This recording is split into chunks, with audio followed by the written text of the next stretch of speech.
bienvenidos nuevamente. Ya estamos en la última parte final del simposio, agradeciéndoles a todos ustedes su muy amable participación. Hemos tenido más de 1.200 participantes, así que es un gusto que nos hayan acompañado y tenemos para la charla final de este Salón 1 un conversatorio muy ameno con tres de nuestros invitados y de nuestros organizadores hoy del simposio. La primera persona es Karen Dueñas. Karen ya la conocen, pero de todas maneras es médica internista, cardióloga y epidemióloga de la Universidad del Bosque. Es la coordinadora de nuestra clínica valvular en la Fundación Cardíaca Infantil y es la presidenta del capítulo Cardiología de la Mujer, Sociedad Colombiana de Cardiología.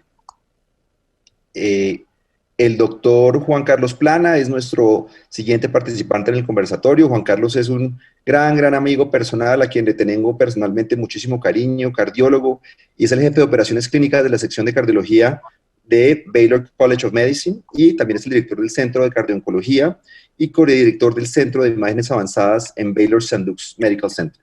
Y finalmente está el doctor Juan Pablo Maña, conocido por todos, médico cirujano de la Universidad del Rosario, cirujano general de Columbia University y cardiovascular de Stanford, y quien actualmente es el jefe de cirugía cardiovascular de la Fundación Cardio Infantil, es miembro del workforce del International Meetings de la Sociedad Cardiotorácica de Estados Unidos. También nos acompaña el doctor Darío Echeverri, jefe del Departamento de Cardiología de la Fundación Cardio Infantil. A todos bienvenidos y adelante, por favor. Bueno, muchísimas gracias. Vamos a comenzar con este módulo que lo hemos llamado, este conversatorio que lo hemos llamado ¿Cómo, cuándo y por qué desarrollar una clínica de cardio-oncología en Latinoamérica? La visión de un experto global. Es interesante que partamos de un principio. ¿Cuál es el costo en salud de la enfermedad cardiovascular y del cáncer? Veamos esta estadística publicada a comienzo de este año 2020 en Estados Unidos, y esto que estamos viendo aquí es el costo anual, lo que nos generan las enfermedades cardiovasculares en billones de dólares. 109.4 billones para enfermedad cardiovascular y 84 para cáncer. Cuando analizamos el perfil del cáncer global para el 2020, nos llama poderosamente la atención estos datos que nos muestra este perfil. Por cada 10.000 pacientes con cánceres al 2009, tenemos que hay 35% de países que tienen muy buena calidad de registros para cáncer. Tenemos que la calidad del registro en mortalidad solo lo tiene el 25% de los países, pero cuando analizamos grupos multidisciplinarios de manejo de cáncer, el número de radiólogos, oncólogos, el número de cirujanos, el número de médicos nucleares, las medias comienzan a disminuir por cada 10.000 pacientes con cáncer. Asimismo, cuando interpretamos y analizamos programas y guías de detección temprana, solo el 20% de los países han tenido programas de detección para cáncer y sistemas de referencia definidos solo en el 33% de los países. Esto nos pone en un interesante panorama y aquí comienza nuestro conversatorio. Totalmente de acuerdo, Karen. Las cifras, por supuesto, no mienten, pero doctor Plana, voy a tomarme la libertad de usar una frase suya de nuestra conversación antes de esta mañana, durante nuestra sesión de la mañana, en donde las cifras de cáncer y por lo tanto de tratamientos para cáncer están claramente incrementando. El costo para el sistema va a ser cada vez mayor y por supuesto las repercusiones en otros sistemas de esos tratamientos también van a verse cada vez más. Sin embargo, una de las grandes repercusiones de la enfermedad oncológica, por supuesto, son los efectos psicológicos y sociales del cáncer, lo cual lleva a que la gran mayoría de los pacientes con un diagnóstico de estos quieren permanecer idealmente en su vecindario y recibir el tratamiento lo más cerca a casa posible. ¿Qué nos hace pensar o por qué debemos considerar la creación de clínicas de cardio-oncología en centros de remisión que invariablemente va a resultar en que esos pacientes, o va a exigir que esos pacientes sean movilizados lejos de su lugar de origen, de sus familias. Gracias, Juan Pablo, y muchas gracias de nuevo por la invitación, y el sentimiento es mutuo, Héctor. Siguiente diapositiva. ¿Por qué no comenzamos con un par de casitos para que sirvan como abrebocas para nuestra discusión? Este es un caso que tuve cuando yo estaba en Cleveland Clinic, mujer de 58 años, que me la refieren con un diagnóstico nuevo de cáncer de seno ductal infiltrativo, para que yo le haga la evaluación antes de la mastectomía. Solamente un pequeño problema. Tuvo historia de linfoma de Hodgkin en el pasado, hace 38 años. Le dieron radiación con 40 Gray y una esplenectomía en el mismo momento. En este momento, siguiente diapositiva, lo que complica de manera significativa la evaluación preoperatoria es, como ustedes pueden ver, la presencia de una estenosis aórtica severa y de una estenosis mitral severa. Vámonos entonces al caso número 2. Este fue un caso que presentamos hace una semana en las sesiones científicas de la Sociedad Americana de Ecocardiografía.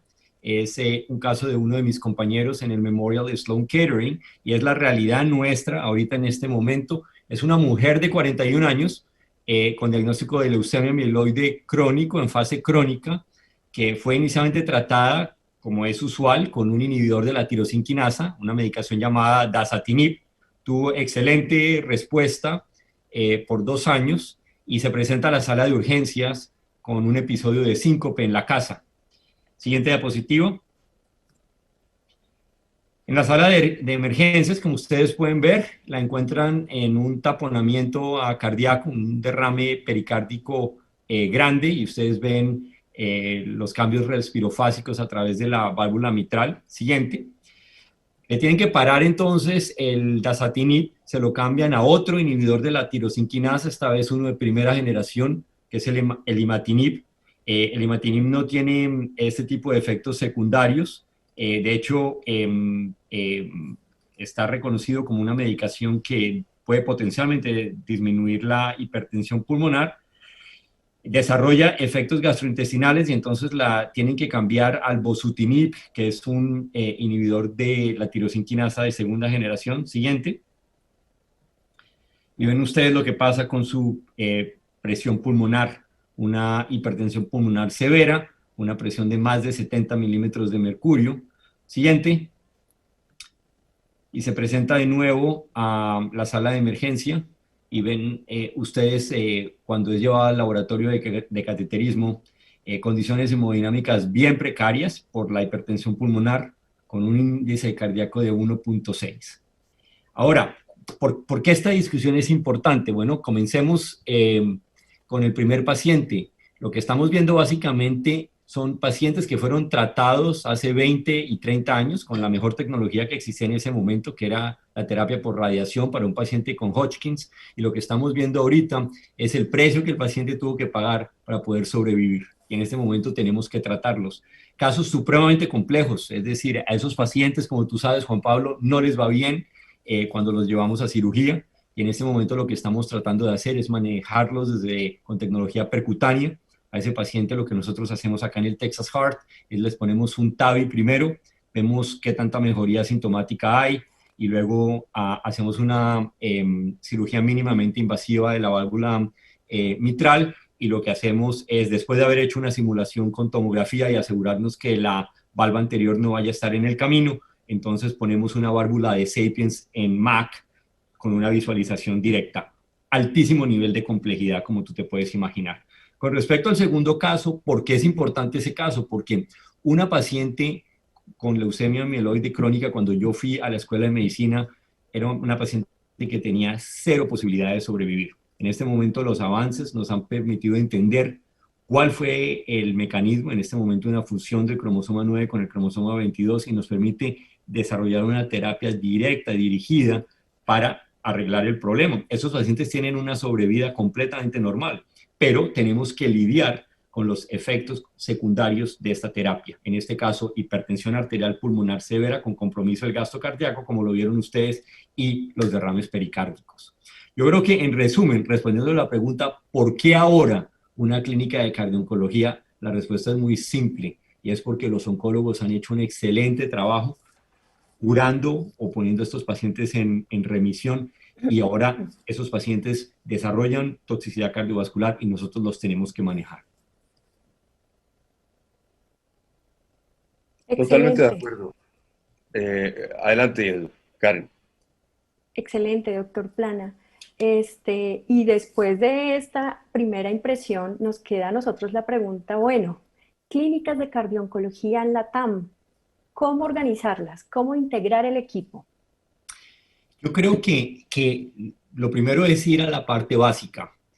Yo creo que lo primero que hay que hacer es tener una excelente relación entre los servicios, una excelente relación entre oncología y cardiología, excelente entendimiento, una amistad entre los dos servicios. Hay que tener apoyo de la institución para poder hacerlo. Quizás el modelo desde el punto de vista administrativo que nosotros hemos encontrado que mejor funciona es el mecanismo de la codirección, donde el centro de cardiooncología tenga un codirector que sea cardiólogo. Quizás el mejor fenotipo es el de un imaginólogo o de un especialista en falla cardíaca, así lo hemos hecho acá en Estados Unidos. Y segundo, un codirector. Generalmente acá en Estados Unidos los que han servido de codirectores son los especialistas en cáncer de seno, porque estos son el tipo de pacientes que es nuestro pan de cada día en las clínicas de cardiooncología. Excelente, Juan Carlos. Una de las, digamos, si podíamos quedarnos aquí toda la tarde, por supuesto, hablando de... Yo no tengo problema con eso. De este tema, porque una de las preguntas que son críticas y que estoy seguro que en el auditorio se están haciendo es, de acuerdo, necesitamos soporte de la institución, necesitamos soporte de la administración, porque vamos a tener dos grandes equipos que van a ser, digamos, los motores de la clínica de cardiooncología.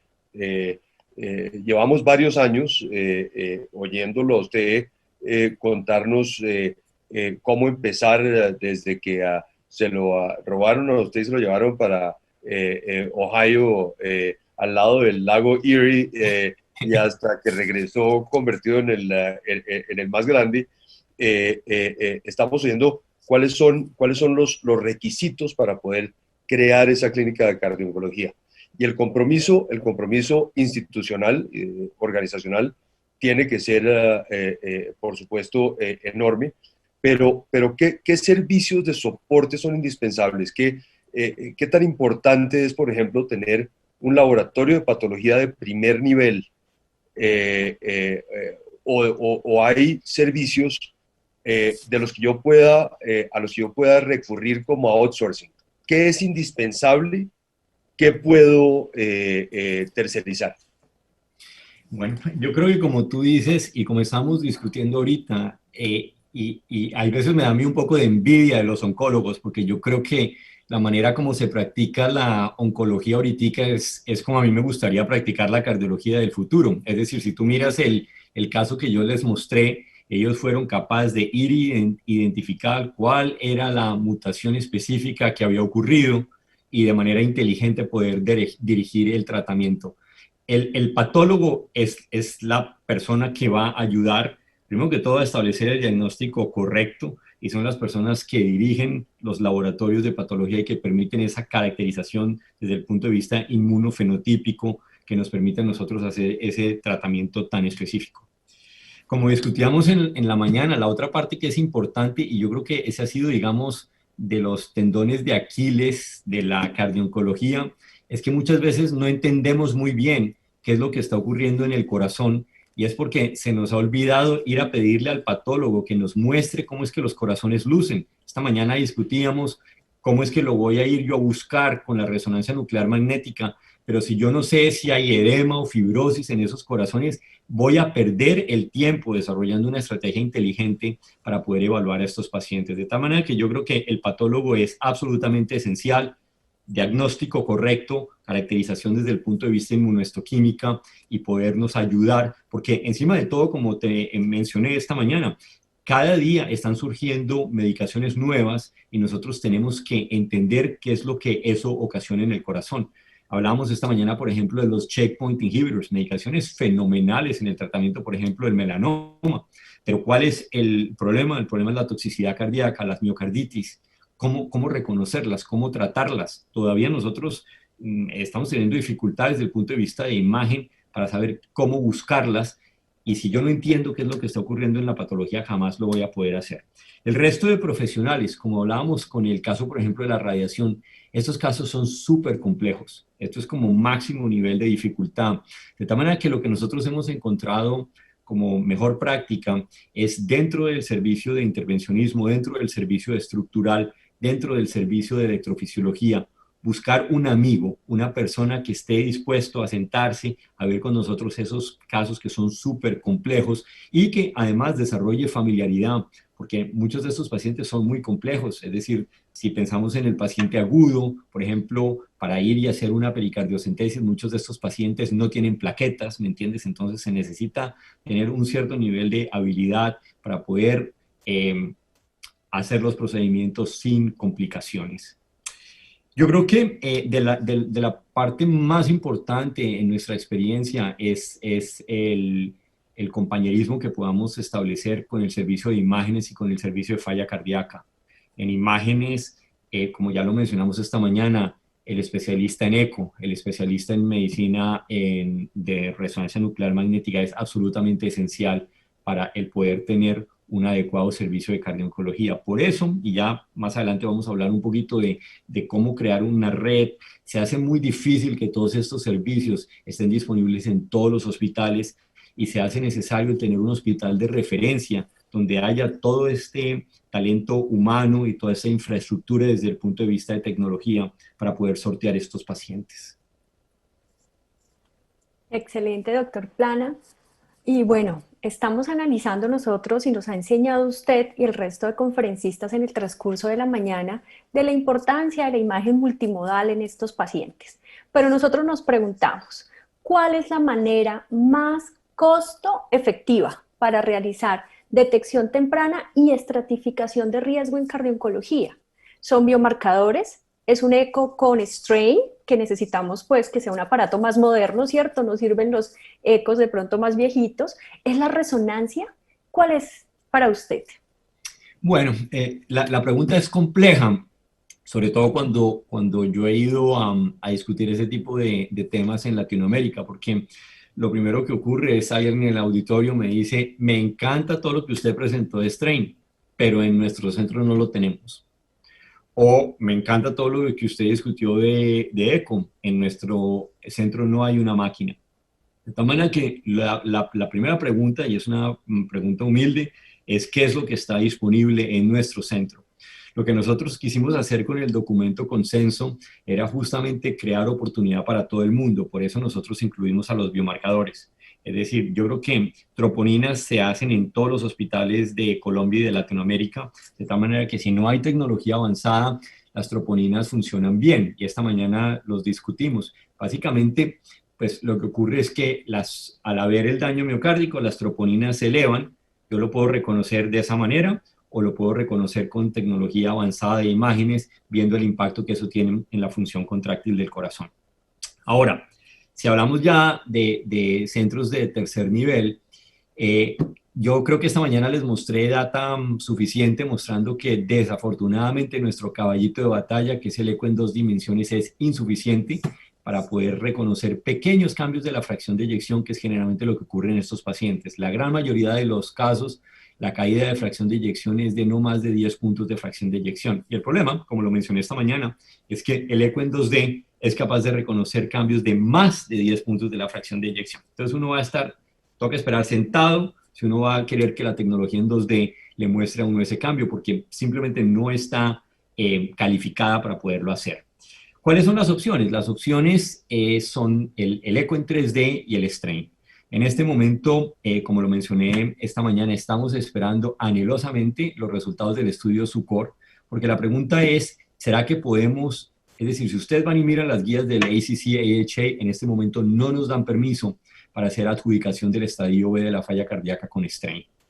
Todos sabemos de que tiene sentido, yo creo que va a ocurrir. Yo ya he hablado con Clyde Jancy, que está escribiendo las nuevas guías. Él me dice que el strain va a estar incluido ahí, pero todavía no lo está, ¿cierto? De tal manera que estamos esperando los resultados del estudio SUCOR. Ellos lo que hicieron fue randomizar a los pacientes, adjudicación de estadio B de la falla cardíaca de la manera que todos lo hacemos, con fracción de eyección, o adjudicación del estadio B de falla cardíaca con strain. Seguir a esos pacientes longitudinalmente y evaluar cuáles tienen mejores desenlaces. La resonancia nuclear magnética, esta mañana me hicieron la pregunta en el auditorio, ¿no sería ideal tenerla y poderla utilizar en todos los casos? Sería de película, ¿cierto? Pero no es nuestra realidad. No es la realidad en Colombia, no es la realidad en Latinoamérica y tampoco es nuestra realidad acá en Estados Unidos. La resonancia nuclear magnética es un estudio que es costoso. Ahora, lo que yo le decía a Juan Pablo esta mañana, yo entre más paso tiempo acá en Estados Unidos se me hace menos diferente de cómo son las cosas en Colombia. Cada vez que yo ordeno un estudio caro, lo primero que ocurre es que la compañía de seguros me invita a mí, y suena muy fancy, a peer review, revisión por compañero.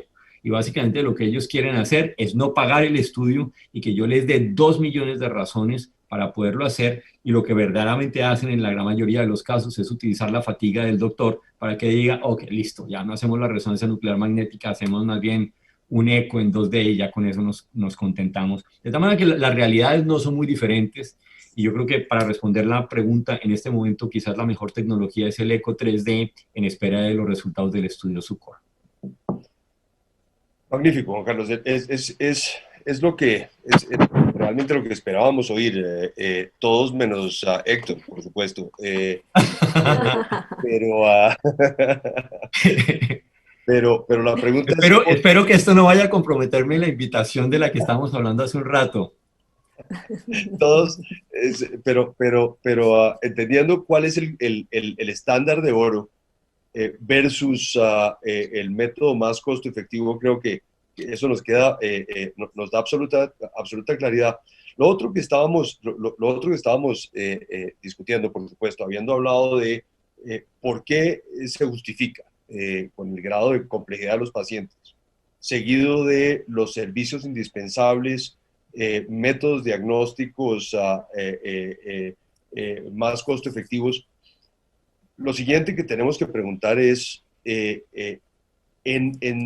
tu experiencia, ¿cuáles fueron los principales obstáculos encontrados a través de los años para iniciar una clínica de cardio-oncología? Nosotros tenemos, y eso se amarra un poco de lo que dijimos al principio. Los pacientes quieren estar cerca a su casa, cerca a su lugar de residencia. En gran medida los oncólogos han sabido capitalizar eso, creando centros de oncología regionales y casi que en los diferentes barrios. Pero ¿cómo hacemos para que los pacientes que tienen que ser remitidos sean remitidos a tiempo? ¿Cómo se logran los volúmenes necesarios para justificar la creación de una clínica de cardio-oncología para que a la vez se pueda ayudar al mayor número de pacientes posible? Yo creo que el reto más grande que nosotros hemos tenido ha sido poder convencer a los oncólogos del valor de las clínicas de cardio-oncología. Es decir, miremos que históricamente estas clínicas no existían, ¿cierto? Entonces, ellos en este momento cambiar sus conductas y mandarnos ese tipo de pacientes, pues es algo que, a no ser de que uno tenga una conversación detallada con ellos, no va a ocurrir, por lo menos al primer intento. Esta mañana yo te contaba la anécdota de cómo lo pudimos nosotros hacer en Cleveland Clinic, y lo que utilizamos fue la estrategia de mi amigo Guilherme Oliveira, donde él lo primero que hizo fue presentarse de manera correcta a los oncólogos, y la manera como él se presentaba era como un facilitador de la quimioterapia.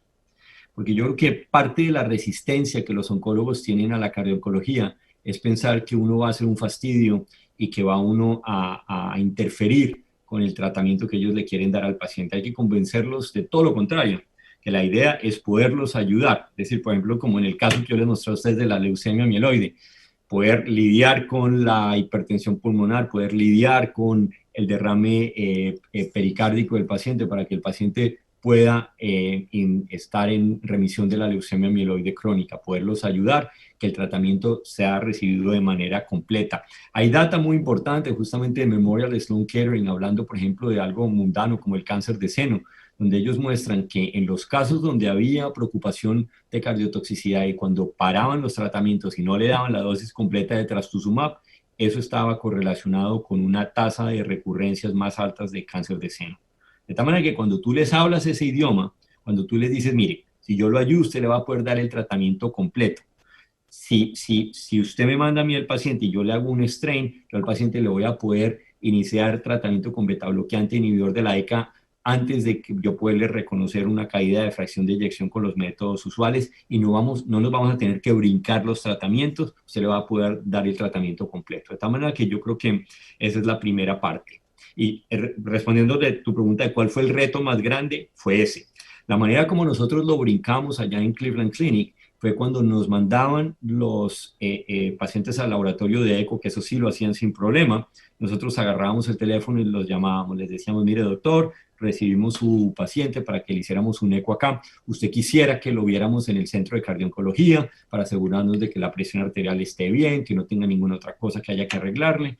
Y generalmente los más jóvenes nos decían que no había ningún problema, los más seniors nos decían que no lo necesitaban y con el pasar del tiempo los más jóvenes nos pidieron que los dejáramos de llamar y poco a poco se fue pasando la bola de que los pacientes que nosotros veíamos eran pacientes que se les daba el tratamiento completo y ahí entonces nos comenzaron a referir a todo el mundo.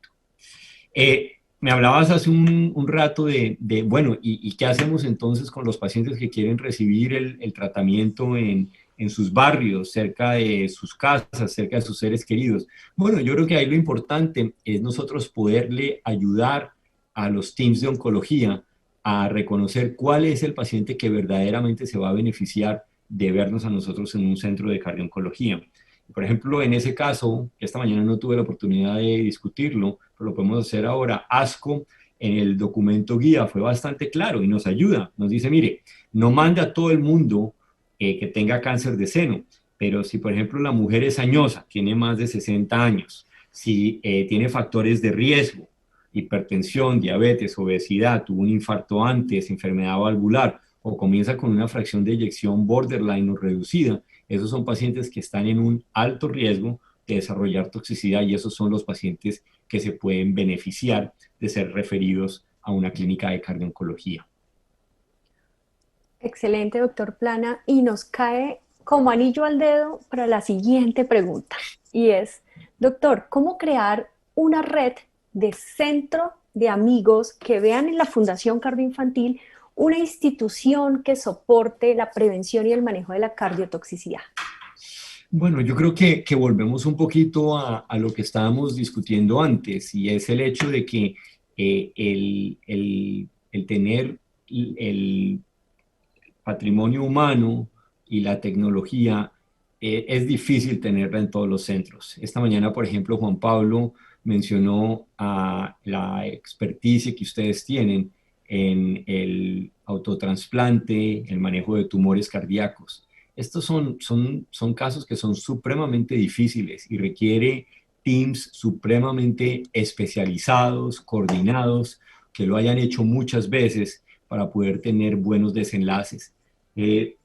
Yo veo las cosas desde afuera. A mí me parece que ustedes ya están posicionados de esa manera. Y yo creo que ahí lo importante es como polichar un poquito las relaciones, pero yo creo que el talento humano existe y yo creo que ustedes tienen el reconocimiento a nivel nacional e internacional de poder manejar con comodidad ese tipo de casos. Como siempre, Juan Carlos,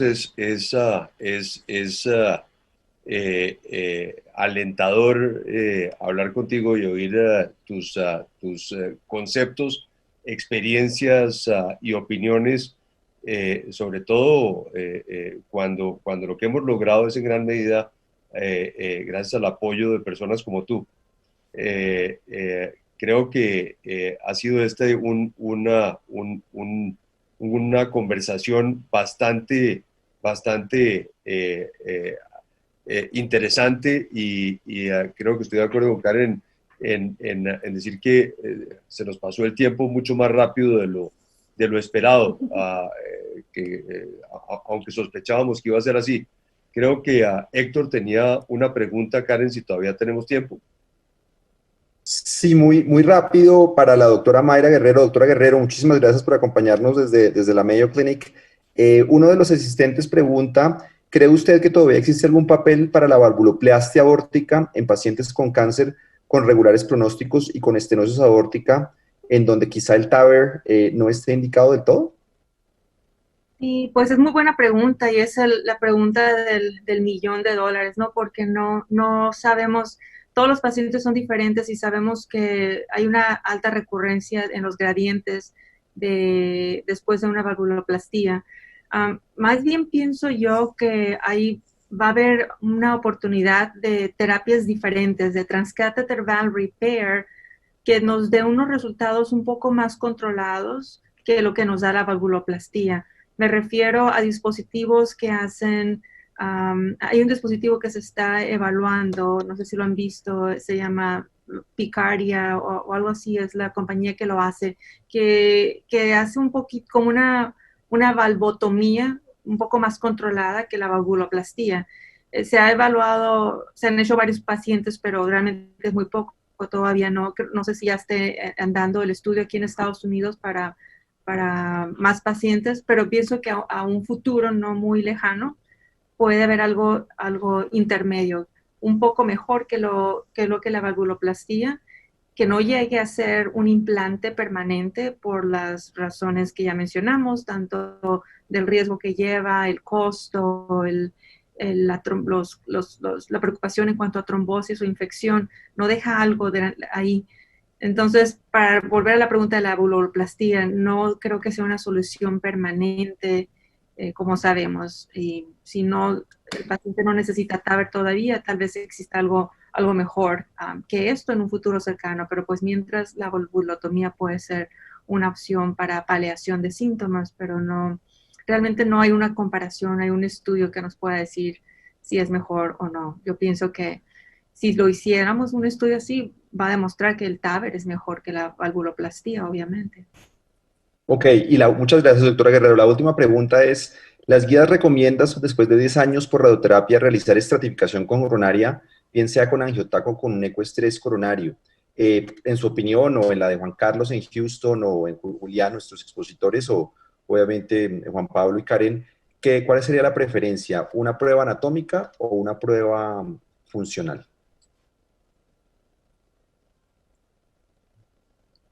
La pregunta me la está haciendo a mí o a otros porque escuché otros nombres. No, pero usted primera, doctora Guerrero, usted primero. Sí, no, la verdad no escuché los temas que se mencionaron. Yo creo que mejor permito que los otros doctores den la opinión. También no estoy muy segura si entendí muy bien la pregunta. Mejor No, entre los la demás. pregunta, repito por si de pronto no la hice bien la primera vez. Las guías recomiendan que en pacientes por radioterapia, con cierta dosis de radiación que se haya dado, deban evaluarse esos pacientes 10 años después del tratamiento para ver si tienen enfermedad coronaria secundaria a la radiación, independiente de la edad. La pregunta es si primero, si se debe hacer estratificación coronaria a los 10 años y si esa estratificación es preferible hacerla con un ecoestrés, que es una prueba funcional, o con un angiotac. Ay, es una pregunta difícil. Pues no sé, yo pienso que siempre la prueba funcional nos da más información que la anatómica, nada más que la angiotac. No sé realmente cuál sea la mejor opción. Yo pienso que siempre si un paciente tiene síntomas, obviamente son los pacientes que se van a beneficiar más. Un paciente que no tenga síntomas y que se encuentre algo incidental en un angiotac sin evidencia de que sea significativo, ya sean síntomas o o una prueba funcional, realmente no estoy tan convencida de que tanto beneficio pueda dar una investigación más a fondo o revascularización. Mi opinión humilde, a ver qué opinan los demás. Juan, ¿tú qué haces en Houston en esos pacientes 10 años por radiación? A mí me gusta hacer pruebas funcionales, como dice Mayra, porque es decir, muchos de esos pacientes van a tener van a tener las arterias calcificadas, ¿cierto? Calcium va a haber. Vamos a encontrar bloqueos, pero ahí lo importante es decidir si los bloqueos verdaderamente son hemodinámicamente significativos o no. La pregunta se hace un poco más compleja.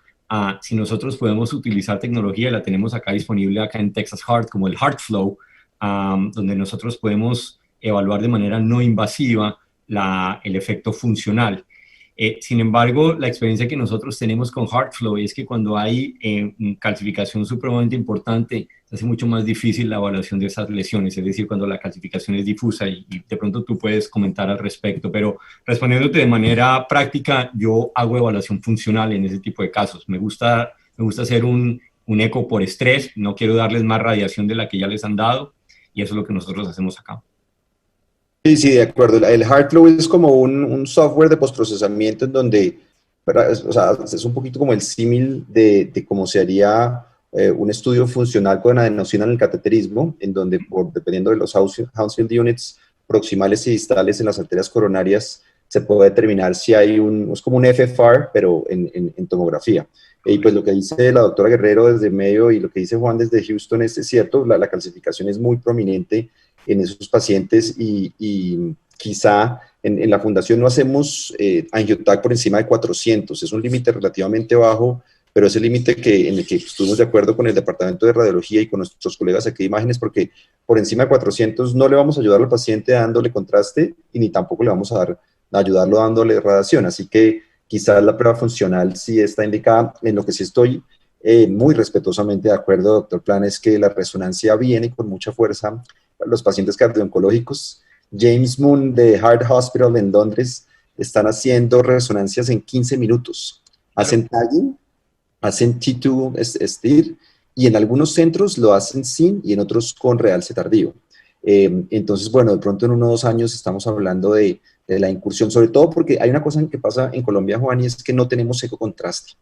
Es muy costoso. Un vial de Affinity cuesta $106 y eso pues no es sostenible en nuestro sistema. Entonces, las malas ventanas post-radiación en pacientes con mamoplastias, etcétera, son más frecuentes en nuestro medio. Ahí creo que ante la no presencia de ecocontraste, la resonancia, al menos en nuestro medio, si se logra hacer con una oferta razonable en tiempo y en costo, podría tener un impacto, pues, y podría favorecer a algunos de los pacientes. Sí, y como tú sabes, hay grupos que están justamente trabajando ese tipo de aplicaciones, MyoStrain, de lo cual obviamente nos tardaremos otra hora en hablar, pero justamente esa es la idea, el poder hacer una evaluación muy corta de estructura y función que sea relevante, ¿cierto? Sin el detalle que nosotros hemos venido utilizando en una resonancia nuclear magnética cardíaca usual. Ok. Karen o Juan Pablo, no sé si tienen más preguntas. Estamos ya llegando al final de tiempo, como pushing it. No, creo hay un tema de costo-efectividad, Juan Carlos, que a mí siempre es una de mis batallas y una de las maneras, digamos, de evitar ser llamado a esa revisión por pares de las pruebas diagnósticas. Y es que lo que vemos en nuestro medio, y tenemos ahí a Julián Helves, ya lo vieron ustedes en las conferencias, no solamente es un gran conferencista, es un gran imagenólogo, ecocardiografista, discípulo de Gabriel Salazar y de Héctor Medina, y miembro del equipo. Julián además ha mostrado un gran interés en la cardiooncología, y de la mano de Karen y Dairo Rey, a quien ustedes vieron en una diapositiva previa, están encargados de liderar el esfuerzo para la creación de esa clínica de cardiooncología. Pero la razón mi pregunta es corta. Julián, y es algo de lo que usted y yo hemos hablado en el pasado. En ocasiones es más barato hacer una resonancia magnética buena que los usuales 2 o 3 ecos regulares con que llegan los pacientes a vernos, teniendo que repetirlo por cuarta vez en nuestra institución. Eso es algo que vean ustedes también allá, Juan Carlos, cómo se maneja. Y me gustaría oír la opinión de Julián, porque yo creo que es un tema, una vez más, de centros satélites, referidores amigos, y entre otras cosas, creo que es nuestra responsabilidad educar y ayudar a entrenar a la comunidad más allá de la institución en pro del bienestar de los pacientes y del sistema. Me gustaría oír un comentario breve de ustedes dos al respecto. Sí, es decir, básicamente lo que yo te mencionaba esta mañana, yo creo que no sé si es signo de envejecimiento, como discutíamos en la mañana, pero entre más pasa el tiempo, yo más me doy cuenta que las cosas acá en Estados Unidos no son muy diferentes de como las teníamos en Colombia o como son en Latinoamérica. Hay una discrepancia enorme en la calidad de los estudios que nosotros referimos, hechos en centros académicos versus hechos en la comunidad. Yo creo que Mayra muy probablemente experimenta el mismo fenómeno cuando yo trabajaba en Cleveland Clinic o acá. Generalmente, y es como tú dices, es inadecuado para el sistema de salud y para su presupuesto el tener que repetir los estudios, pero no consideramos que los estudios sean diagnósticos en muchos casos o que podamos tomar las decisiones adecuadas o que tengan el nivel de detalle que nosotros estamos buscando. Yo creo que, como decía Héctor, será muy interesante el ver cómo las imágenes van evolucionando, pero yo creo que lo que hemos aprendido a través de los años es que no en todos los casos, por ejemplo, el eco nos da la respuesta correcta, ¿cierto? De manera inicial. Te voy a decir, por ejemplo, cómo nosotros hemos cambiado. Nosotros ahorita para guiar la oclusión de la auriculilla izquierda, inicialmente nosotros nos guiábamos por eco, y lo mismo lo hacíamos para los TAVIs iniciales que yo hice en Cleveland Clinic. Nosotros ahorita hacemos tomografías en ambas indicaciones para podernos guiar y para poder escoger el tamaño de la prótesis. Ahora, obviamente hay otros centros en otros lugares del mundo que se sienten cómodos haciendo con eco. Nosotros acá hemos evolucionado a irnos por una modalidad que nosotros pensamos que es la mejor. Ahora, está clarísimo, y ustedes tienen allá, Héctor, hay situaciones donde el eco no nos va a dar la respuesta correcta si nosotros estamos buscando displasia ritmogénica del ventrículo derecho o si estamos queriendo hacer, por ejemplo, una buena evaluación de un paciente con cardiomiopatía hipertrófica obstructiva. La resonancia nuclear magnética nos da mucho más información de lo que podríamos nosotros tener con un eco. De tal manera que yo creo que ahí lo importante es cómo voy yo a funcionar como sistema, que es bien complejo, y número dos, con el pasar del tiempo, darnos cuenta de que hay ciertas modalidades de imagen que hacen las cosas mejor en ciertas indicaciones. Eco continúa siendo nuestro caballito de batalla, pero hay situaciones clínicas donde hacemos un mejor trabajo con otras modalidades. Sí, de acuerdo.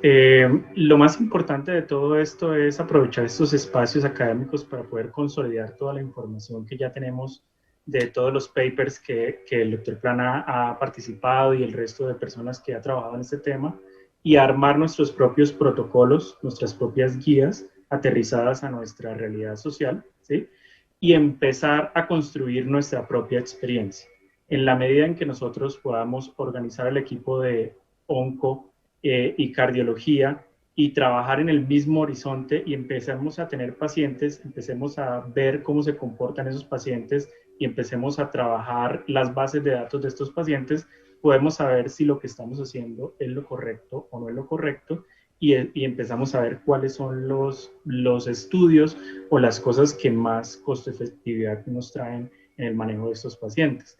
Y de esa forma, adicional, de que tengamos espacios para educar a los colegas referidores, a los colegas cardiólogos, a los colegas oncólogos, podamos estandarizar la forma en que manejamos a estos pacientes, la forma en que estudiamos a estos pacientes para evitar gastos o sobrecostos en la atención de ellos.